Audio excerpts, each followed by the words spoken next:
আগে জিতে আসুক, তারপরে কার কি হবে সেটা দেখা যাবে। কিন্তু হ্যাঁ, ঐতিহাসিক লিড দুর্নীতি কারা করেছে সেটা বিজেপিকে মানুষ হাড়ে হাড়ে বুঝে হারিয়েছিল। তাদের কথা মানুষের বিশ্বাস করবে। আগে নিজের পরিবারটাকে সামলাক, তারপরে বাংলাদেশ।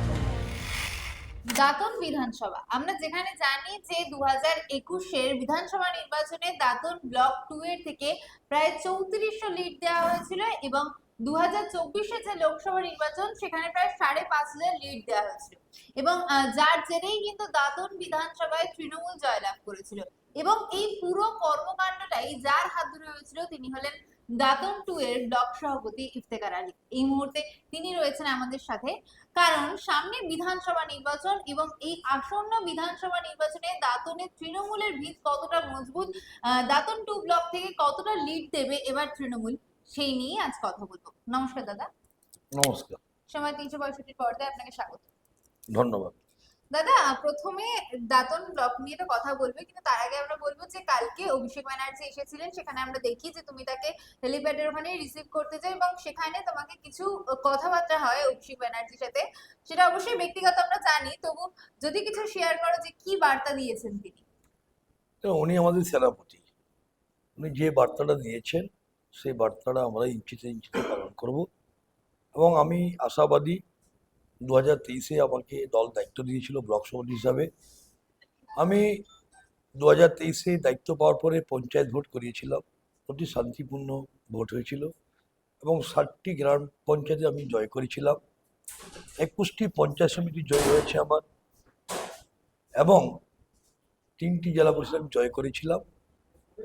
তারপরে 2024 লোকসভা ভোট, আমাদের প্রার্থী ছিলেন শ্রীমতী জুন মালিয়া মহাশয়া। ওনাকেও আমার ব্লকে 60টি অঞ্চল আমরা টোটাল 5,500 ভোট লিড দিয়েছিলাম। এবং গতকাল অভিষেক ব্যানার্জি যে এসেছিলেন দাঁতুনের ঘোলাই মাঠে, যে মানুষের উৎসাহ ভালোবাসা, এটা দেখে আমি বুঝতে পারলাম দাঁতুন 219 বিধানসভা আমাদের জয় নিশ্চিত। তুমি যে লিডের কথা বললে, যেখানে আমরা দেখতে পাচ্ছি যে 2021-এ নির্বাচনে প্রায় দাঁতনের ব্লক 2 থেকে 3400 মতো লিড গেছিল, তাতে তৃণমূল 600 মতো ভোটে জিতেছিল এবং বিধানসভা লোকসভা নির্বাচনের ক্ষেত্রে যদি আমরা 2024-এ দেখি, সেক্ষেত্রে 5,500 লিড গিয়েছিল এবং তৃণমূল কংগ্রেস 6,500 দাঁতন বিধানসভাতেই জিতেছিল। এবার আসন্ন যে 26-এর বিধানসভা নির্বাচন, সেখানে দাঁড়িয়ে তোমার এই ব্লক থেকে কত লিড যেতে পারে? দেখুন, সেই লিডের অঙ্কটা আমি বলবো না, কিন্তু হ্যাঁ, আমি 100% বিশ্বাস আমাদের কর্মীর প্রতি, তৃণমূল কংগ্রেসের উন্নয়নের প্রতি বিশ্বাস আমার।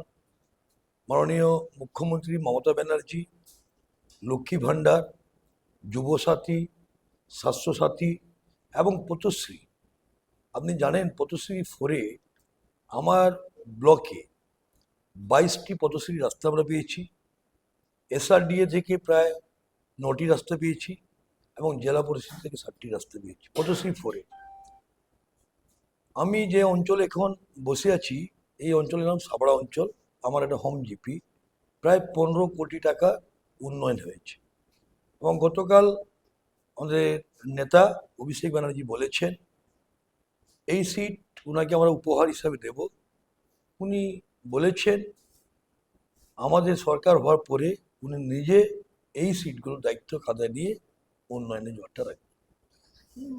দলের নেত্রী মমতা বন্দ্যোপাধ্যায় যেখানে বলছেন যে 2026-এ 226টা আসন পাবেন, সেখানে দাঁড়িয়ে বিরোধী দলের নেতা শুভেন্দু অধিকারী বলছে বিজেপি 177-এর বেশি আসন পাবে, তাই নাকি? আগে শুভেন্দু বাবুকে জিজ্ঞেস করুন উনি কি আদৌ 2টা সিট জিতবেন। গতকাল আমাদের সেনাপতি নন্দীগ্রামে গেছিলেন, যিনি তৃণমূল কংগ্রেসের প্রার্থী হয়েছেন। মানুষের যে উৎসাহ, যে ভালোবাসা, আমি তো 100% বলতে পারি বিরোধী দলের নেতা শুভেন্দু অধিকারী উনি 2টা সিটই হারবেন। এবং মাননীয় মুখ্যমন্ত্রী 226 বলেছে, বাংলা মানুষ তার থেকেও বেশি সিট উপহার দেবে। অভিষেক ব্যানার্জি কার্যত চ্যালেঞ্জ ছুড়ে দিয়েছেন যে বিজেপিকে 50-এর কম আসনে নামিয়ে আনবেন, কিন্তু সেখানে দাঁড়িয়ে শুভেন্দু অধিকারী বলছেন যে তৃণমূল 2 ডিজিটের বেশি সংখ্যা পাবেই না, কি বলবেন? দেখুন, 2021-এ বলেছিল আপকি বার 200 পার, অনেক চ্যানেল দেখিয়েছিল কি 200 পার। একমাত্র আপনাদেরই চ্যানেলে দেখেছিল যে মুখ্যমন্ত্রী আবার পুনরায় মুখ্যমন্ত্রী হচ্ছেন মমতা ব্যানার্জি। আবার আপনাদের চ্যানেলের মাধ্যমে বলতে পারি চতুর্থবার জন্য মুখ্যমন্ত্রী আবার মমতা ব্যানার্জি হচ্ছেন, এবং 2021-এ যা সিট পেয়েছে তার থেকে অনেক বেশি সিট নিয়ে আমরা আবার ক্ষমতা ফিরব। আচ্ছা দাদা, যদি ব্লকে তৃণমূল কংগ্রেস মানে এই বিধানসভায় তৃণমূল কংগ্রেস জয় পায়, তাহলে ব্লকে কি কি উন্নয়ন হয়েছে এবং কি কি উন্নয়নের আবদার থাকবে প্রার্থীর কাছ থেকে? তো আমাদের ব্লকে অনেক উন্নয়ন হয়েছে। আমাদের ব্লকে রাস্তা, প্রচুর রাস্তা হয়েছে, কিছু রাস্তা বাকি আছে, কিছু রাস্তা অলরেডি টেন্ডার হয়ে গেছে, কাজ অনগোয়িং প্রসেসে আছে। এবং আমাদের যেটা সমস্যা ছিল ভাতা নিয়ে, ওল্ড এজ পেনশন নিয়ে যেটা সমস্যা ছিল, গতকাল আমাদের সেনাপতি অভিষেক ব্যানার্জি বলেছেন ওটা সরকার আসার পরেই প্রথম কাজ সেটা উনি করবেন। আমি তার কাছে ধন্যবাদ জানাই। এবং উনি আরেকটা কথা বলেছেন, আমাদের এই বিধানসভা পান চাষি প্রচুর আছে, সেটাও ব্যবস্থা করবেন। এবং যা কিছু টুকটাক কাজ বাকি আছে সেটাও কিন্তু আমরা আশাবাদী। মমতা বন্দ্যোপাধ্যায় গত 2021 থেকে যা 26-এর যা উন্নয়নটা করেছে তার থেকে আরও বেশি হবে। এবং আমাদের ব্লকে কয়েকটি রাস্তা, আমাদের এই ব্লকে একটি ঈদগাহ আছে সাবড়া, এটা ঐতিহ্য সংখ্যালঘু ভাইদের, প্রায় ঈদ আর বকরিদ একসঙ্গে নিমাজ পড়া হয়, প্রায় 10 থেকে 12 হাজার লোক ওয়ান টাইম নিমাজ পড়ে। সেটাও আমি দিয়েছি, ওনাকে লিখিত করে দিয়েছি। আমি বিশ্বাস করি ওটা প্রায় 2.5 একর জায়গা আছে, ওটাও ঢালাইশো উপরেও সব কাজ হবে। দাদা, দিলীপ ঘোষ বলেছেন যে ক্ষমতায় এলে উত্তরপ্রদেশ চাইলে পুলিশের ভোল বদল করে এনকাউন্টার হবে, কি বলবেন? এটা উত্তরপ্রদেশ নয়, এটা বাংলা মাটি।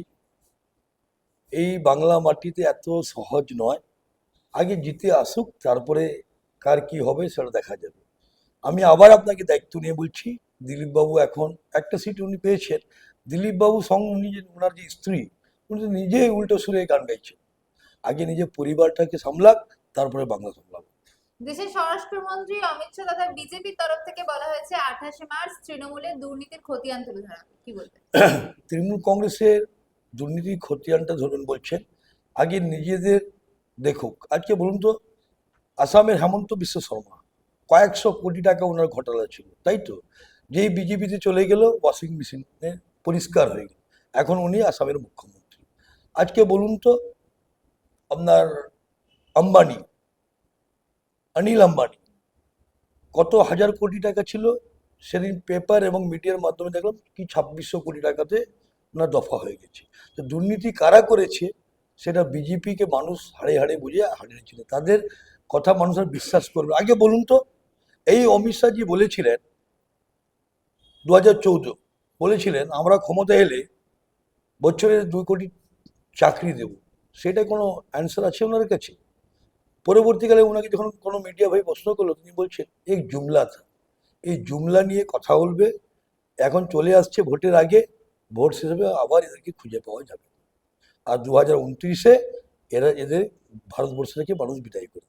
আজ দুবরাজপুরের সভা থেকে মুখ্যমন্ত্রী মমতা বন্দ্যোপাধ্যায় আশঙ্কা প্রকাশ করেছেন যে কাউন্টিং এর সময় অনেক রাত হতে পারে, তাই তিনি পাহারা দেওয়ার কথা বলেছেন এবং পাশাপাশি আইনজীবীকেও সাথে রাখার কথা বলেছেন, কি বলবেন? দেখুন, আমরা তৃণমূল কংগ্রেসের কর্মী, মাননীয় নেত্রী যেটা বলেছেন সেটা ঠিকই, কিন্তু দায়িত্ব সহকারে বলছি আমাদের কর্মীদেরকে বিজেপি ভয় দেখাতে পারবে না। এবং আমরা যেদিন থেকে ভোট ডিক্লেয়ার হয়েছে একদম কাউন্টিং অবধি আমরা ঘুমাবো না, কারণ আমরা তৃণমূল কংগ্রেস দলটা করি, আমরা দেখেছি সেই সিপিএমের অত্যাচারটা আমরা দেখেছি। তাই আমাদের ব্লক সহ বিধানসভা যারা আমরা দায়িত্বশীল নেতৃত্বরা থাকব, সেখানে আমরা ইভিএম মেশিন ভাড়া দেব। এবং মাননীয় মুখ্যমন্ত্রী মমতা ব্যানার্জি যেটা বলেছেন আমরা ইঞ্চিতে ইঞ্চিতে পালন করব। আচ্ছা, আমার শেষ প্রশ্ন আছে জন্য, যে দাঁতন থেকে কত সংখ্যায় জিততে পারে তৃণমূল কংগ্রেস? আবার আমি বলছি, কর্মী, সমর্থক, নেতৃত্ববিন্দু আমরা সবাই ঐক্য। আমি একজ্যাক্ট ফিগার আপনাকে বলবো না, কিন্তু হ্যাঁ ঐতিহাসিক লিড হবে তৃণমূল কংগ্রেসের দাতুন 2 ব্লক সহ এই বিধানসভা। আর যিনি প্রার্থী হয়েছেন মানিক মাঝি মহাশয়, উনি একজন শিক্ষক এবং মোহনপুর ব্লক তৃণমূল কংগ্রেসের উনি সম্মানীয় সভাপতি, রাজনীতিবিদ মানুষ, ওনার জয় নিশ্চিত। খালি সময়ের অপেক্ষা। 4 তারিখ আপনার সঙ্গে আবার দেখা হবে খড়গপুরে। আপনি দেখবেন আমাদের জয় নিশ্চিত।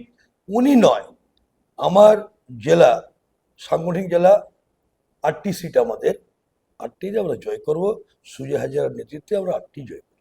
অসংখ্য ধন্যবাদ।